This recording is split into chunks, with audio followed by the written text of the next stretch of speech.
мына ошол сабырдын ичине камтылып кетет. Эмне? Ошол жакшылыкка чакырганда дагы сабыр керек. Буга чейинки сабагыбызда айткандай, жакшылыкка чакырууда бири кабыл кылат, бири кабыл кылбайт, бири жаман сүйлөйт, бири себеби жакшылыкка чакырганда адамдардын напсисине, кумарына, шахватына каршы келген сөздөр айтылат. Анан ошол жерде адамдар ошол нерсени жүз буруп ар кандай сөздөрдү адамга сүйлөйт. Анан ошол жакшылыкты бөлүшүүдө сабыр кандай десе, негизги түшүнүгү туугандар ошону токтотуп салса, таштап салса, анда сабыр кыла албады болуп саналат дейт алымдар.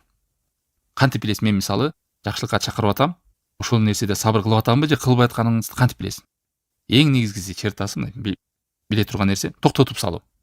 Бир жакыныңызга дават кылып жүргөнсүз, айтып жүргөнсүз, бир жагымсыз сөз угуп каласыз дагы, болду мен сага экинчи айтпайм, жакшылыкты сага бөлүшпөйм, токтотуп койдуңуз да. Сабыр кыла албай койдуңуз деген сөз. Жана ошондой эле илим талап кылып жүргөн, дават кылып жүргөн адамдарга дагы ошондой бир ыңгай сабалдар болуп калса, токтотуп салуу дейт шейх айтат.